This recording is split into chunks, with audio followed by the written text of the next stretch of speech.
Hello, today we have some great tips for you for the month of March. This is a great time to get out in the garden, start cleaning up and getting ready for the spring.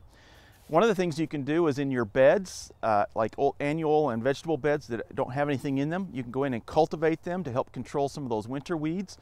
By cultivating those beds, that also brings some of those dormant weed seeds and maybe even some insects that are hibernating in the ground up to the surface. It exposes them to the fluctuating temperatures. You might even get some more control.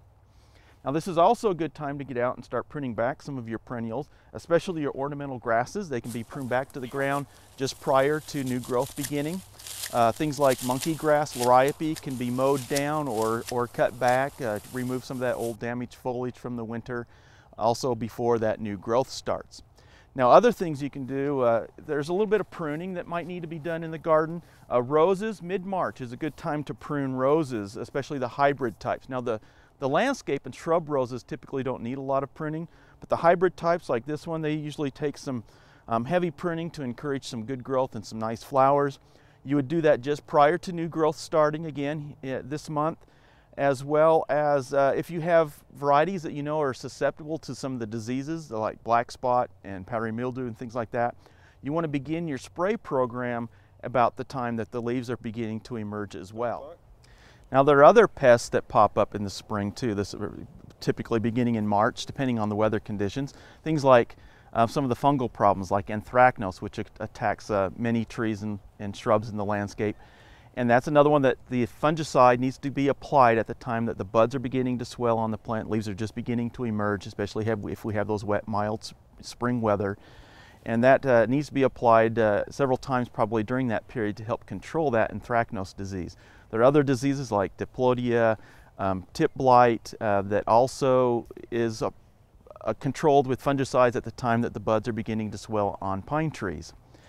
Insects, there are insects still hibernating on some of these plants like aphids, spider mites, some of the gall insects, and dormant oils can still be used to control those at this time of year.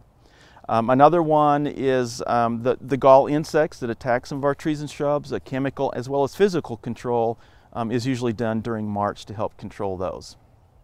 For turf areas, we largely focus in on the cool season grasses. So if you have a cool season grass growing in your landscape, there are some things you might look at. This is a good time to control broadleaf weeds that might be popping up or growing in your cool season grasses. When temperatures are above 50 degrees, you can use a post-emergence broadleaf herbicide to control those. Also be thinking about crabgrass control. If you've had crabgrass problems in the past, pre-emergence herbicide should be applied now in both your warm and cool season grasses to control that. Now if you're going to establish a cool season grass, we're talking about the fescues, Kentucky bluegrass, ryegrass,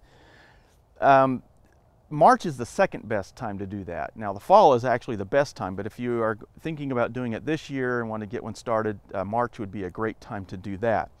Now this is also the first application for our cool season grasses, March, and then we would put another one down about May, and then we're going to skip the summer and wait until fall to put down a couple of more applications to our cool season grasses. And as the grass begins to grow with the warmer temperatures, you want to mow your cool season grasses about 1.5 to 3.5 inches.